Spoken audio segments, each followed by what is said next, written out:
waxaan rabaa inaan wax yar ka taabto dhibaatada ee leedahay marka uu qofka emotionka laqo uu dib u dhigo.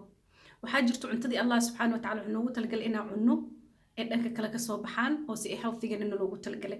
Haddaba waxaa ogaataa emotionka ama dhibka banaanka noogu yimaada hadduu qofku gudihiisa inta laqo uu flashka u diro haddii noqoto murug haddii tahay haddii ay noqoto dhibaato qofku ay kusoo dhacday bas yiraahdo intuusan jirkiina si process uu sameyn uusan u ogolaanin ama uu ka baqabo in dadka ay la yaabi doonaan ama yacni haddii uu qofkii expressive ka hadlo. I understand that ina anagu horta aanan ka samaysnayn oo inteena badan tradition dhaqan ahaanna lagu soo koriyey inaadan wixii gudaha ka dareemaysay aadan ka hadli karin. laakiin hadda waxaa ogaataa inay xanuun tahay oo jirro ay tahay. So haddaba waxaad samaysaa inaad open up u noqotid oo naftaada aad ku dadaashid wixii aad dareentay in aadan dabool sii saarin inaad raasatid qof aad si openly uga hadli kartid. labay kala yihiin stage 1 stage 2 ayay kala yihiin. stage 1 oo kale waxaa dhici karta in dhibaato dhacday ama maaragtay issue in somehow meel kasta ay ka timaado ama xaafadda ama caafimaadka ama anything ay noqon kartaa.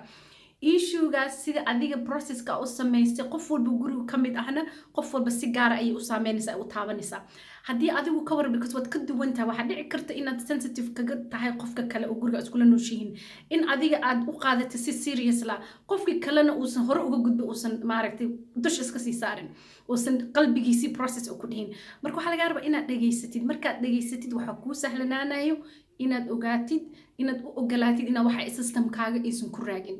waayo waxa systemka ku raaga oo waxaan loo ogolaanin in la fahmo oo maaragtay qofka acknowledgement uu ku sameeyo kadibna daawadeedii ay sahlanaato ama qaabka uga bixi lahaa.